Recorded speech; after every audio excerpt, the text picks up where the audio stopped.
Hello friends, अस्सलाम वालेकुम, नमस्ते। माय घोस्ट सोलमेट का नेक्स्ट पार्ट लेकर आई हूँ। तो चलिए स्टार्ट करते हैं आज के पार्ट को। तो उस पार्ट में हमने देखा था कि विंग को नी हुसैन ने बहुत कुछ बताया था कि अगर वो दोनों एक हो गए तो हमेशा हमेशा के लिए विंग जब गायब हो जाएगा तब वांग जी का क्या होगा। यह सुनने के बाद विंग बहुत ज़्यादा अपसेट हो गया था और वो वहाँ से चला गया था। नी हुसैन ने बताया था कि मुझे माफ़ कर दो, बट ये जानना तुम्हारे लिए बहुत ज़रूरी था विंग। मुझे तुम्हें हर्ट करने का कोई इरादा नहीं था। इधर विंग रास्ते पे चल रहा था। विंग जब रास्ते में चल रहा था तब थोड़ी बहुत शाम हो गई थी। रास्ते के साइड में बहुत सारे छोटे छोटे बच्चे खेल रहे थे। तभी उनमें से एक छोटा सा बच्चा गिर जाता है और उसके पास दौड़ कर एक और छोटा सा बच्चा आते हुए बोलता है कि उफ़, तुम अपने ख्याल क्यों नहीं रखते हो। और ये देख कर विंग वहाँ पर ही खड़ा हो जाता है और उन दोनों को अच्छे से देखने लगा। जो बच्चा गिर गया था वो रो रहा था और जो बच्चा उसे संभाल रहा था वो उसे समझा रहा था कि प्लीज़ मत रो, कुछ नहीं हुआ है। और इधर विंग उन दोनों को देख रहा था। विंग की एक आंख में थोड़े बहुत आंसू आकर नीचे गिर गए। तभी विंग को कुछ याद आता है। इसी शाम इस तरह की दिन था, वो इस तरह की शाम था। ऐसे ही थोड़े बहुत अंधेरा छाया हुआ था, बट अभी तक सूरज ढला नहीं था। विंग और वांग जी अपनी अपनी कोचिंग क्लास करने के बाद घर जा रहे थे। वो दो छोटे छोटे बच्चे छोटे छोटे क्यूट क्यूट बैग्स को अपने बैक पे कैरी करते हुए एक दूसरे के हाथ को पकड़ते हुए उछल कूद करते हुए वहाँ से जा रहे थे। वांग जी और विंग एक दूसरे से बात कर रहे थे। तभी वांग जी को रास्ते के साइड में एक छोटा सा पपी दिखा। वांग जी दौड़कर उस पपी के पास गया। वो बहुत ज़्यादा इंजर्ड था, उसके पैरों से ब्लड निकल रहे थे। वांग जी ने कहा, ओ माय लिटिल पपी, क्या तुम भूखे हो। और ये बोलने के बाद वो अपने बैग से एक बिस्किट की पैकेट को निकालता है और फिर वो उस छोटे से पपी को बिस्किट खिलाने लगा। विंग ताली बजाते हुए बोलता है कि देखो लंजा, ये कैसे खा रहा है। वांग जी बोलता है कि हाँ विंग, लगता है ये भूखा है। और फिर वो पपी को उठाकर एक बेंच के ऊपर बिठा दिया और बोलता है कि पपी, तुम यहाँ पर बैठो, मैं तुम्हारे लिए अभी बैंडेज लेकर आता हूँ। फिर वांग जी अपने बैग से एक क्यूट सा बैंडेज को बाहर निकालता है और पपी के पैर में लगा दिया। पैर में अच्छे से फिट करने के बाद वांग जी बोलता है कि अरे वाह, ये तो बहुत अच्छा लग रहा है तुम पर, तुम जल्दी ठीक हो जाओगे। वो ये बोलने के बाद वो पपी के ऊपर हाथ फिराने लगता है। विंग बोलता है कि लंजा, अब हमें घर चलना चाहिए, नहीं तो मॉम डैड चिंता करेंगे। ये सुनने के बाद लानवांग जी बोलता है कि ओके तो लिटिल पपी चलो बाय। और ये बोलने के बाद लानवांग जी वहाँ से जाने लगता है और विंग भी। अचानक ही विंग का पैर फिसल जाता है और वो नीचे गिर जाता है और विंग रोने लगा। लानवांग जी उसके पास बैठ गया और बोला, विंग रो मत, क्या तुम नीचे गिर गए, दिखाओ मुझे। वो देखता है कि विंग के नीज़ के पास थोड़ा सा कट हो गया है और वहाँ से थोड़े बहुत ब्लड निकल रहा है। वांग जी अपने रुमाल को बाहर निकालता है और वहाँ पर बांध दिया। वो विंग को बोलता है कि आई एम सॉरी विंग, मेरे पास और बैंडेज नहीं है। ये सुनने के बाद विंग बोलता है कि कोई बात नहीं लंजा। और फिर तभी लानवांग जी बोलता है कि विंग, क्या तुम चल सकते हो। विंग रोते हुए बोलता है कि लंजा, मुझे दर्द हो रहा है, शायद मैं चल नहीं सकता हूँ और ना ही मैं घर जा सकता हूँ। यह सुनने के बाद लानवांग जी बोलता है कि किसने कहा कि तुम घर नहीं जा सकते। और फिर वो विंग के आंसुओं को पोंछता है। फिर वो विंग को बोलता है कि तुम मेरे बैग पर आ जाओ, मैं तुम्हें कैरी कर कर घर तक पहुंचा दूंगा। ये सुनने के बाद विंग बोला, लेकिन मैं बहुत भारी हूँ ना। ये सुनने के बाद लानवांग जी बोलते हैं कि नहीं विंग, तुम बिल्कुल भी भारी नहीं हो और तुम्हें पता है मैं कितना स्ट्रांग हूँ, चलो आ जाओ। और फिर वो विंग को अपनी पीठ पर बिठा लेता है और फिर वो उसे कैरी करते हुए उसके घर तक जाने लगा। और फिर यहीं पर ही ये वाला सीन ख़त्म होता है और हमें विंग को दिखाया जाता है। विंग की दोनों आँखों में ही अब आंसू थे। उसे ये सारी बातें याद आ रहा था और वो रो रहा था। वो तो बच्चे को देख रहा था जो कि एक दूसरे का केयर कर रहे थे। विंग को वांग जी की याद आता है। वो अपने मन में बोलता है कि लंजा, तुम कहाँ हो। विंग आसमान की तरफ देखता है, वहाँ पर हज़ारों सितारे थे। विंग ने अपनी आंखें बंद किया और वो लंजा को याद करने लगा। लैनजैन एक बेंच के ऊपर बैठा हुआ था। विंग को दिखाई देता है कि उसके हाथ में एक वाइन की बोतल है और उसके पास बहुत सारे वाइन की बोतल गिरे हुए हैं। ये देखकर विंग बोलता है कि ये यहाँ पर क्या कर रहा है। और फिर विंग टेलीपोर्ट होकर वहाँ पर पहुँच जाता है जहाँ पर लानवांग जी बैठा हुआ था, जिस बेंच के ऊपर। लानवांग जी एक बच्चे की फ़ोटो देखकर रो रहा था और कुछ कह रहा था। विंग जब उसके करीब जाता है तो वो देखता है कि वो उसी का ही फ़ोटो देखकर रो रहा है और कुछ बोल रहा है।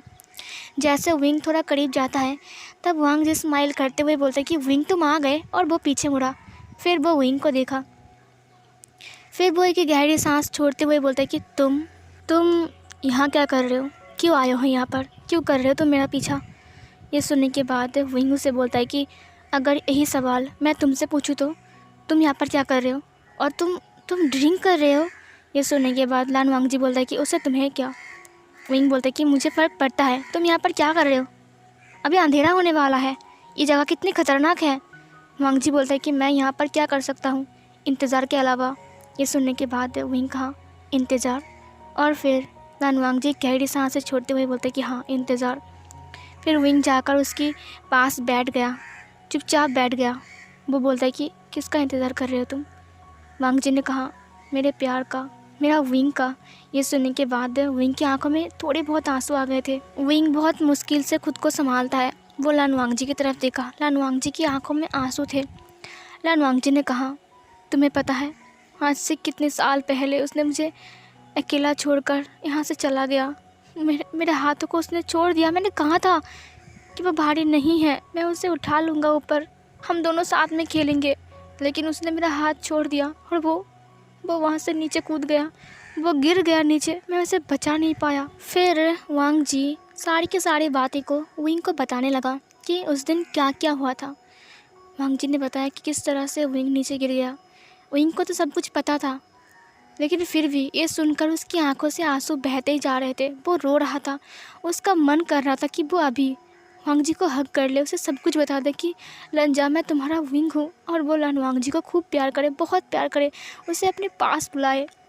बट विंग लाचार था, वो कुछ भी नहीं कर सकता है। अगर उसने ऐसा किया तो फ्यूचर में वांग जी खुद को ख़त्म कर डालेगा। जो वांग जी अभी जी रहा है वो अब जी नहीं पाएगा अगर विंग फिर से उसे छोड़कर चला गया तो। विंग चुप था। वांग जी ने कहा मैं अभी तक उसका इंतज़ार कर रहा हूँ। पता है जिस दिन वो नीचे गिर गया था मैंने बहुत चिल्लाया, लोगों को बुलाया, लेकिन कोई वहाँ पर नहीं था। उस टाइम जब मेरे हाथ से उसके हाथ छूट गई तब मेरी आंखों से आंसू निकलने लगे। मैंने उसे कहा कि मेरा हाथ मत छोड़ो विंग, तुम भारी नहीं हो। और उस पागल ने समझा कि अगर मैं उसे ऐसे पकड़ के रखूँगा तो वो अपने साथ साथ मुझे भी लेकर नीचे गिर जाएगा। वो बहुत भारी है, उसे ये लगता है कि वो बहुत भारी है। मैंने लोगों को बुलाया बट वहाँ पर कोई भी नहीं आया। वो मेरा हाथ छोड़कर नीचे गिर गया। मुझे कुछ समझ में नहीं आ रहा था कि मैं क्या करूँ। मैंने एक पेड़ को देखा और उसके सहारे नीचे जाने के लिए तैयारी कर रहा था। तभी वहाँ पर मेरी और विंग की मॉम डैड आ गए और फिर उन्होंने मुझे पकड़ लिया। वो लोग मुझे नीचे जाने नहीं दिया। मैं मेरे विंग को बचा लेता, लेकिन उन्होंने मुझे रोक लिया। जब विंग की डेथ के बारे में विंग की मॉम डैड को पता चला तो वो लोग टूट गए। वो लोग खुद को संभाल नहीं पाए। विंग को याद आता है कि उसकी मॉम डैड, विंग कैसे भूल सकता है उसकी मॉम डैड को। वो जब से ह्यूमन वर्ल्ड में आया है तब से उसने अपने मॉम डैड के बारे में बिल्कुल भी नहीं सोचा। विंग ने वांग जी से पूछा वो दोनों अब कैसे हैं। वांग जी ने कहा अच्छे हैं। ये सुनने के बाद विंग बोलता है कि वो दोनों कहाँ रहते हैं, क्या वो दोनों पुराने घर में ही रहते हैं या फिर। तभी वांग जी बोलता है कि तुम्हें उन दोनों के बारे में इतना कैसे पता। विंग हिचकिचाते हुए बोला मैं तो बस ऐसे ही पूछ रहा हूँ। ये सुनने के बाद वांग जी बोलता है कि विंग की जाने के बाद विंग की मॉम की दिमागी हालत ख़राब होने लगी, इसीलिए वो दोनों चाइना छोड़कर कहीं और चले गए। विंग के पापा को डर था कि कहीं वो अपनी वाइफ को ना खो दे, इसीलिए विंग की डैड ने विंग की मॉम को लेकर यहाँ से बहुत दूर चले गए।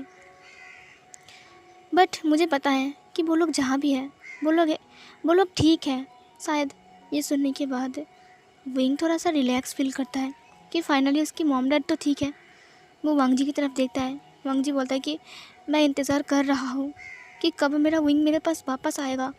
ये सुनने के बाद विंग बोलता है कि अगर वो तुम्हारे पास वापस नहीं आया तो तुम उसके लिए इतना इंतज़ार क्यों कर रहे हो, तुम गिव अप क्यों नहीं कर देते। ये सुनने के बाद वांग जी गुस्सा होकर बोलता है कि गिव अप कर दूँ अपने प्यार के ऊपर से, मैंने उससे प्यार किया था, ऐसे ही नहीं गिव अप करने के लिए। विंग से बोलता है कि मेरा मतलब वो नहीं था, मेरा मतलब है कि वो अब चला गया है, तुम अपनी ज़िंदगी को ऐसे बर्बाद नहीं कर सकते हो, तुम्हें संभालना होगा। वांग जी बोलता है कि कैसे संभालो, मैंने अपने प्यार को खो दिया है, उसने कहाँ है, वो मुझसे मिलने आएगा, हम दोबारा ज़रूर मिलेंगे। ये सुनने के बाद विंग बोलता है कि उसने कहा था वो तुमसे दोबारा मिलेगा, कब कहा था उसने।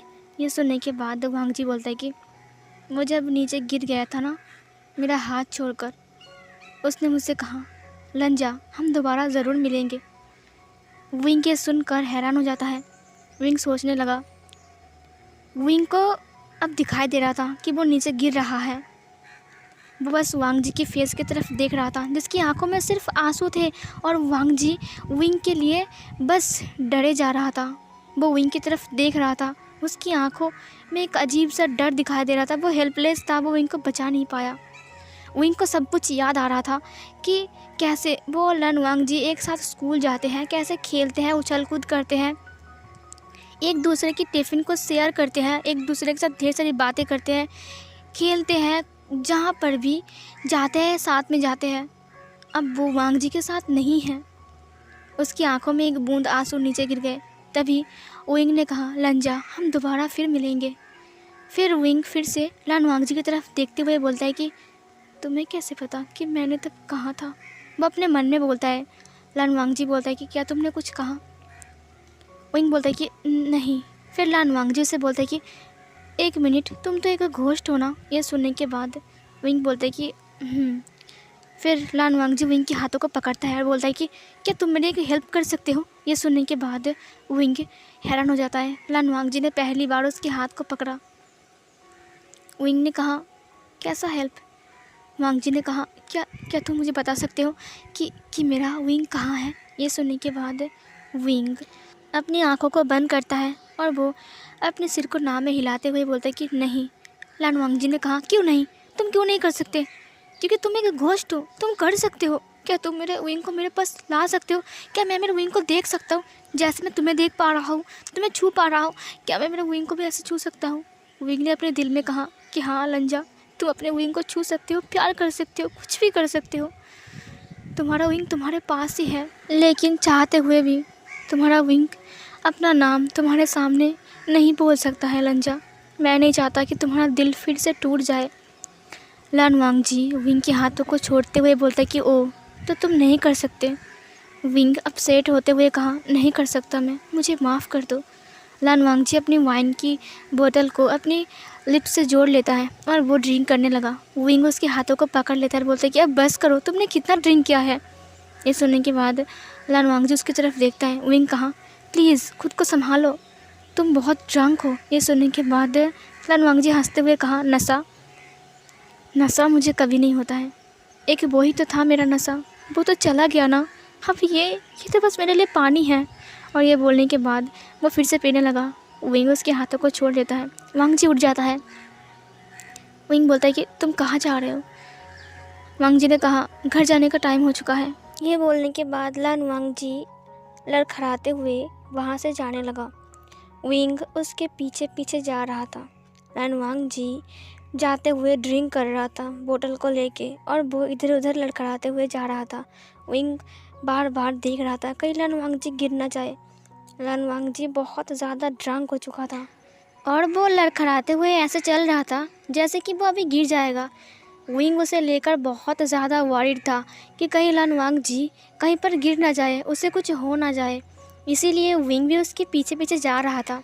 अचानक वांग जी रुक जाता है और वो चिल्लाते हुए बोलता है कि विंग विंग विंग तुम कहाँ हो विंग। विंग ये सुनकर रुक जाता है। विंग उसकी तरफ देखने लगा। वो आसमान की तरफ देखते हुए बोलता है God I hate you, I hate you, I hate you God, I really hate you. तुमने मेरे विंग को मुझसे छीन लिया। क्या क्या गलती था मेरे विंग का। उसे रैबिट्स पसंद थे, वो भाग रहा था ना। हम दोनों खुश थे, तुमने ऐसा क्यों किया, हमें अलग क्यों किया तुमने। तुम गॉड नहीं, तुम डेविल हो, तुम डेविल हो, तुम गॉड नहीं, तुम डेविल हो। I hate you. मैं तुमसे नफ़रत करता हूँ और पूरी ज़िंदगी भर तुमसे नफ़रत ही करता रहूँगा। तुमने मेरे विंग को मुझसे छीन लिया है, मेरे विंग को, जो मेरे लिए बहुत ज़्यादा अहम था मेरे लिए। वो मेरे लिए क्या था तुम्हें पता है। अगर तुम्हें मुझसे उसे छीनना ही था तो क्यों भेजा था मेरे पास उसे? क्यों मेरा दोस्त बनाया था? क्यों क्यों मुझे उससे प्यार करवाया? और फिर क्यों तुमने उसे मुझे छीन लिया? विंग, वापस आओ विंग, अपना वादा मत भूलो। तुमने कहा था कि हम दोबारा फिर मिलेंगे। तुम कहाँ हो विंग? प्लीज़ विंग, तुम्हारा लंजा तुम्हारे लिए पूरी ज़िंदगी भर वेट करेगा। प्लीज़ विंग, लौट आओ। मैं तुम्हें बहुत मिस करता हूँ wing. I love you wing. और ये बोलने के बाद तुरंत लन वांगजी धड़ाम से नीचे गिर जाता है। विंग की आंखों में आंसू थे। विंग सिर्फ रो रहा था। विंग दौड़कर उसके पास जाता है। वो देखता है कि लन वांगजी नीचे गिर गया है और उसका वाइन का बोतल भी टूट गया है और उसकी फिंगर कट गई है और उससे ब्लड निकल रहा है। विंग उसके फिंगर को देखते हुए बोलते हैं कि लंजा, ये तुमने अपनी क्या हालत बना के रखा है? क्यों ऐसा करते हो? हर रोज़ ड्रिंक करके घर जाते हो। अपने आप को संभालो लंजा, तुम्हें जीना होगा, तुम्हें सीखना होगा कि इंसान कैसे जीते हैं। ऐसे तुम अपनी ज़िंदगी को ख़राब नहीं कर सकते हो। तुम्हारे पास इतनी ब्यूटीफुल लाइफ है, तुम्हें इसे जीना चाहिए, ना कि मेरे लिए। और तभी विंग चुप हो जाता है। विंग बोलता है कि ये सब कुछ मेरे वजह से हो रहा है। इन सब की ज़िम्मेदार सिर्फ मैं हूँ। मेरी वजह से ये सब कुछ हो रहा है। मेरी वजह से तुमने अपनी लाइफ को हेल बना दिया है। क्यों कर रहे हो? तुम तो एक बिजनेसमैन हो ना। सुबह तुम इतने जेंटल रहते हो, इतने शांत रहते हो, ऑफिस जाते हो, अपनी काम करते हो, लेकिन शाम के टाइम तुम इतने हेल्पलेस क्यों हो जाते हो? तुम क्यों भूल जाते हो कि तुम हंग वन जुन हो, लन वांग जी, इस सिटी का सबसे बड़ा बिजनेसमैन। क्यों ऐसा करते हो? वाइन की बोतल को लेकर हाथ में क्यों घूमते रहते हो? लोग तुम्हें पागल समझेंगे। और ये सब कुछ मेरे वजह से हो रहा है, सब कुछ मेरे वजह से। फिर विंग रोने लगा। उसकी आंसू ड्रॉप होकर वांगजी के फेस के ऊपर गिरा। वांगजी ने स्माइल करते हुए बोला, विंग, मेरे हाथ को मत छोड़ना, कभी मत छोड़ना। हम दोनों साथ में खेलेंगे, तुम भारी नहीं हो विंग। ये बोलने के बाद वांगजी चुप हो गया। विंग तब वांगजी के हाथों को पकड़ के ही रखा था क्योंकि उसके फिंगर से ब्लड निकल रहा था। विंग रोते हुए बोलता है कि नहीं, मैं तुम्हारे हाथ को कभी नहीं छोड़ूंगा, कभी नहीं, हम साथ में खेलेंगे लंजा। और ये बोलकर विंग रोने लगा। फिर विंग वहाँ पर बैठकर बहुत रोता है।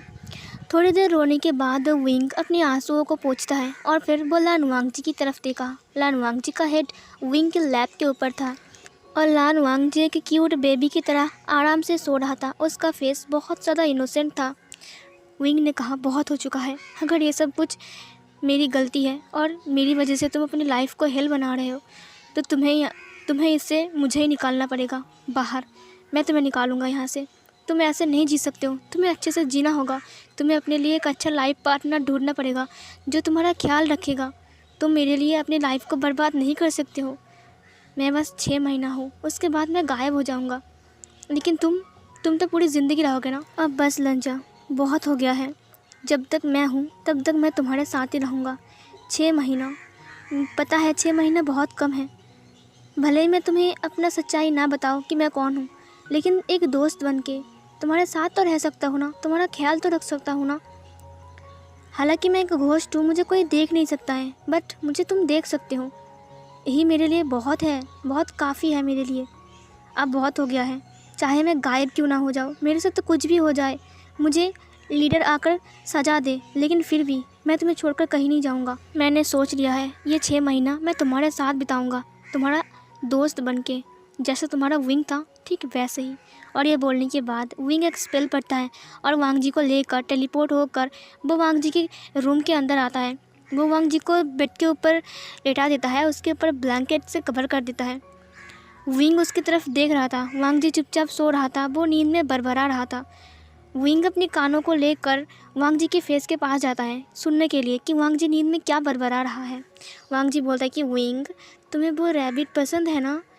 चलो विंग, उन्हें पकड़ते हैं। विंग ये सुनकर कहा, हाँ लंजा, मुझे रैबिट्स बहुत पसंद है, बिल्कुल तुम्हारी तरह। और वो उसके हाथों को पकड़ता है और उसके फेस की तरफ देखने लगा। अब विंग ने सोच लिया था कि अब चाहे जो हो जाए वो वांगजी का हाथ नहीं छोड़ेगा, वो वांगजी का साथ देगा जब तक वो गायब ना हो जाए। चाहे कुछ भी हो जाए, चाहे वो गायब क्यों ना हो जाए, लेकिन अब वो पीछे नहीं हटेगा। अब बस जितना दिन विंग के पास टाइम है उतना दिन वो बस लन वांगजी का ख्याल रखेगा। भले वो गायब क्यों ना हो जाए, इससे उसे कोई फ़र्क नहीं पड़ता है। वो बस अपने लैन जैन की ख्याल रखना चाहता है। बस वो उसे पहले की तरफ बनाना चाहता है जो लैन ज़ेन बचपन में था, ठीक वैसे। विंग बोलता है कि मैं तुमसे प्रॉमिस करता हूँ, मैं तुम्हें दोबारा ठीक कर दूँगा, तुम दोबारा हंसने लगोगे, तुम दोबारा पहले जैसे बन जाओगे लंजा। और ये बोलने के बाद वो उसके हाथों को लेकर अपनी फॉरहेड पर टच कराते हुए रोने लगा। और ये वाला पार्ट यहीं पर ही ख़त्म होती है। सो गाइस, कैसा लगा आपको ये वाला पार्ट, ज़रूर कमेंट में बताना। और हाँ, अब आगे देखते हैं कि क्या होने वाला है। तो चलिए मिलती हुई एक और न्यू पार्ट में, तब तक के लिए बाय बाय।